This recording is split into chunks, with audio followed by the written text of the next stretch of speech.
do Espírito Santo. É o que diz Efésios 5,18, tá bom? E no final ele diz: porque teu é o reino, e o poder, e a glória para sempre, né? Então, o reino é de Deus, nós somos obedientes a esse Deus. O poder é de Deus, por isso que a gente está orando a Deus, e não a homens, e homens que já morreram, ou mulheres que já morreram, né? A glória. A glória é para Deus, não é para nós. Nós não devemos nos glorificar a nós mesmos, nem glorificar o homem. Devemos glorificar a Deus para sempre. Amém. Então, continuando o capítulo 6, Jesus diz, explicando, olha, porque se perdoardes aos homens as suas ofensas, também o vosso Pai Celestial vos perdoará a vós. Se, porém, não perdoardes aos homens as suas ofensas, também o vosso Pai vos não perdoará as vossas ofensas. Se você quer ser perdoado por Deus, perdoe a quem já te ofendeu alguma vez na tua vida. Faça uma retrospectiva, procure lembrar de alguém que te ofendeu e perdoe essa pessoa, seja ela quem for. Seja qual for o tamanho dessa ofensa, perdoe, porque senão você não vai obter o perdão de Deus, e sem o perdão de Deus você não entra no céu, tá bom? Versículo 16, ele vai falar sobre o jejum. Quando jejuardes, não vos mostreis contristados, ou seja, não fique triste porque está jejuando, como os hipócritas. Porque os hipócritas, eles desfiguram os seus rostos para que aos homens pareça que jejuam. Em verdade vos digo que já receberam o seu galardão. Quando Jesus diz assim, a pessoa que faz isso já recebeu o seu galardão, está dizendo que essa pessoa vai ser castigada e não abençoada. Tu, porém, quando jejuares, unge a tua cabeça e lava o teu rosto, para que não pareça aos homens que jejuas, mas a teu Pai que está em secreto, e teu Pai que vê em secreto te recompensará publicamente. Investir os recursos no céu. Veja que a gente não deve investir os nossos recursos na terra, né? Ficar guardando dinheiro, né? Não ajunteis tesouro na terra, onde a traça e a ferrugem tudo consomem, e onde os ladrões minam e roubam. Mas ajuntai tesouros no céu, onde nem a traça nem a ferrugem consomem, e onde os ladrões não minam nem roubam. Porque onde estiver o vosso tesouro, ali estará também o vosso coração. Jacó, mas como é isso? Eu vou mandar dinheiro para o céu? Não, você vai pegar o teu dinheiro, né? Vai pagar as tuas contas, vai alimentar a tua família, vai ter o que comer, o que vestir e o que calçar, né? Com isso você deve estar satisfeito. Se estiver sobrando dinheiro na sua mão, né? Não se esqueça de dar o dízimo, né? O dízimo é bíblico. Trazei todos os dízimos da casa do tesouro, para que haja mantimento na minha casa, né? A palavra do Senhor, a casa do Senhor, que é chamada casa do tesouro nesse versículo de Malaquias 3:10, ela deve, ela deve ser mantida. Daí a palavra mantimento. Mantimento na casa do Senhor. Então, a casa de Deus, ela não recebe dinheiro do governo. Então, ela precisa ser mantida. Aquele prédio precisa ser mantido, né? Então, a igreja precisa pagar os seus impostos, ela precisa pagar a pessoa que está zelando pela igreja, ela precisa pagar o anjo da igreja, que é o pastor. Nem todos os pastores são remunerados, né? Porque tem pastores que já têm o seu próprio emprego, a sua própria aposentadoria, vive daquela aposentadoria e não recebe salário da igreja. Mas quando o pastor ele não tem um salário de um emprego secular, não tem o salário de uma aposentadoria e ele dedicou-se a vida toda a ser servo de Deus, ele precisa do salário para se sustentar, não é? Aí você pode dizer assim: ah, tem pastor que recebe o salário da igreja e recebe o salário da sua aposentadoria, né? E tem gente que diz que o pastor que faz isso não está fazendo por amor, mas a obra do Senhor ela tem que ser feita por obreiros. E a Bíblia diz: digno é o obreiro do seu salário, né? Então é uma forma compensatória. Você que não é pastor, não critique os pastores, porque os pastores têm um trabalho muito árduo na igreja. A igreja é composta de pessoas. Pessoas têm problemas. Pessoas, quando têm problemas, às vezes recorrem ao pastor, né, para contar os seus problemas e pedir ao pastor que o ajude, que o oriente, né? E já pensou uma igreja cheia de 100 pessoas, 200 pessoas, 400 pessoas, 1.000, 2.000 pessoas? Quantas pessoas não trazem problemas para o pastor resolver, né? E isso acaba que até adoece o pastor, né? Porque o pastor ele recebe uma carga muito grande de problemas da igreja e precisa é, cuidar dessas ovelhas que estão recorrendo ao pastor. Isso dá trabalho e uma maneira de compensá-los é assim, dando a ele o seu salário para que ele tenha uma remuneração pelo seu trabalho.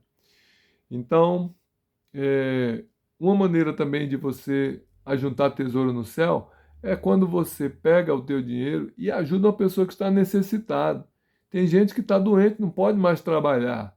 E aí você vai e ajuda aquela pessoa a se sustentar, né? Comer, beber, vestir, calçar, tomar seus remédios, pagar o seu aluguel, né? Tudo isso é uma maneira de você ajuntar tesouros no céu e não na terra, certo? Um corpo iluminado. A candeia do corpo são os olhos. De sorte que, se os seus olhos forem bons, todo o teu corpo terá luz. Se, porém, os teus olhos forem maus, o que é um olho mau? É o olho que olha para o que não é bom, né? A pessoa tem prazer em olhar para aquilo que não é agradável a Deus.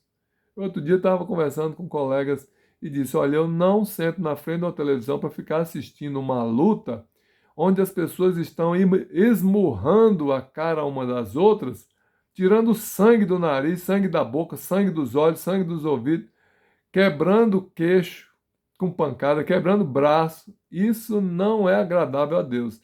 Então não coloque os teus olhos sobre aquilo que é mal, desagradável a Deus, tá certo?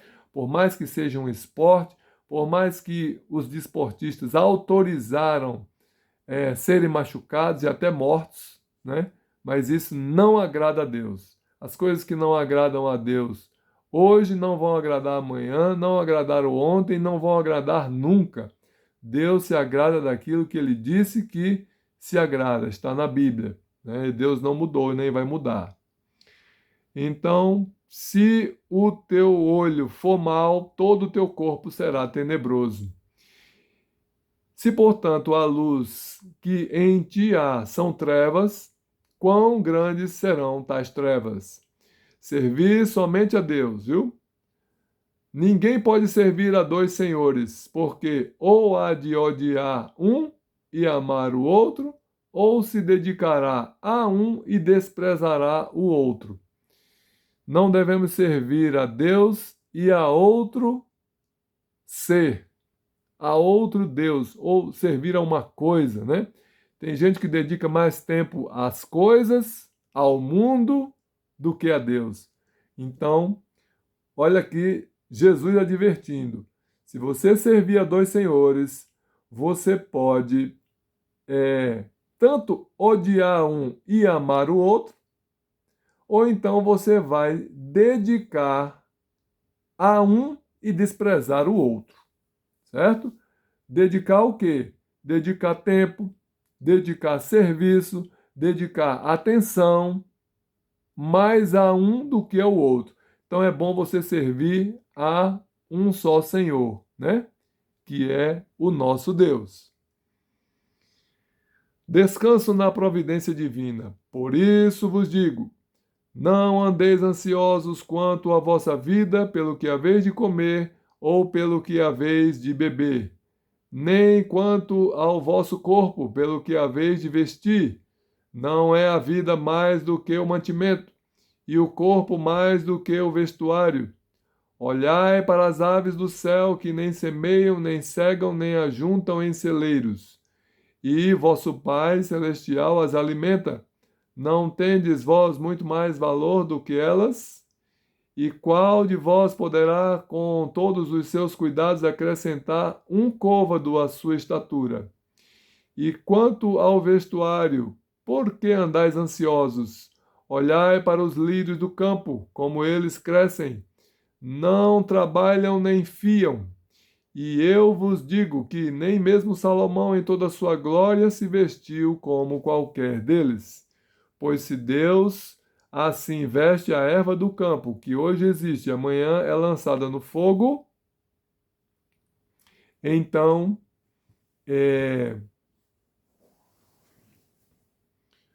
não vos vestirá muito mais a vós, homens de pequena fé, né? Repetindo o versículo 30.